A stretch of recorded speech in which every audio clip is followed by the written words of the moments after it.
This portion is brought to you by Mercury Drug, nakasisiguro gamot ay laging bago. Pang-anim sa parte ng katawan na nagkaka-cancer ang colon o colon cancer. What is interesting about colon cancer is, despite its genetic predisposition, madali itong ma-prevent. Yan ang pag-uusapan natin ngayong umaga. So, this is Generation RX, your health and travel show, now signing on.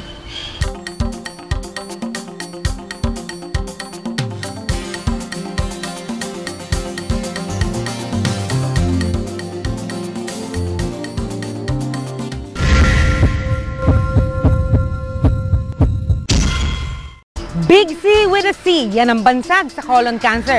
Ano nga ba ang pinagkaiba ng colon cancer sa ibang cancer?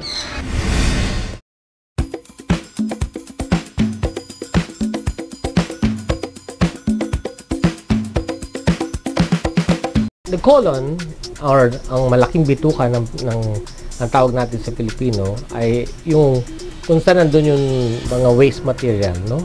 O yung dumi ng tao. Doon na iipon ng dumi hanggang yan ay mailabas natin sa pang-araw-araw na pagbabawas.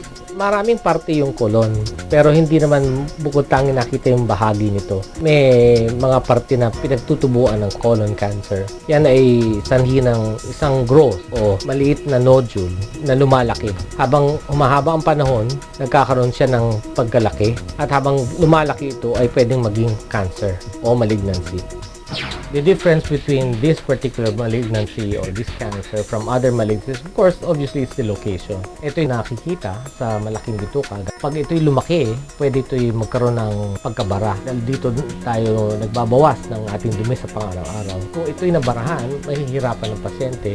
Pag nababarahan, pwede magdugo ang cancer. Pwede itong pagmula ng pagbaba ng hemoglobin na tinatawag. Ito rin pinagmumula ng infeksyon sa ibang pasyente o minsan, to the extreme extent, pumutok rin ng bituka pag ito'y baradong-barado na. As a rule, the cancers are very subtle. Sa malignancy, magsisimula ito sa anemia or mababala ang dugo. Sa routine test, nakukuha ito. Sa annual physical examination, na nakukuha ito sa mga tao. Bukod doon, minsan nagkakaroon ng pagkabara o pagbabago ng pagdudumi. Yun ang mga senyales na maaring meron kang cancer. Pero hindi naman yun ang absolute. Kasi gaya na sinabi ko, very subtle siya magpakita ng problema. Hindi dapat patagalin. Dapat pumunta sila sa health provider nila para ito'y matukoy agad.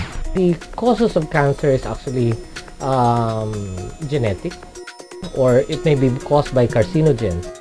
Ito yung pinagmumulan minsan yung lifestyle natin. There are things that make us prone to develop cancers. And part of it might be your age. Kung ikaw ay kumakain ng maraming karne, red meats or processed meat, this can cause cancer in some patients as well. Approximately 5 to 10% of cancers are hereditary. Kaya dapat alamin mo kung mayroon sa iyong pamilya ang nagkaroon nito upang makagawa ka ng paraan upang ito ay maiwasan.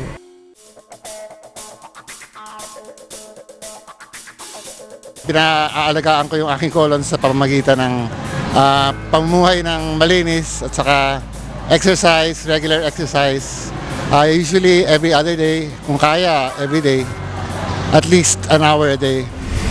My colon? Definitely I have to, the pattern of movement which is once a day.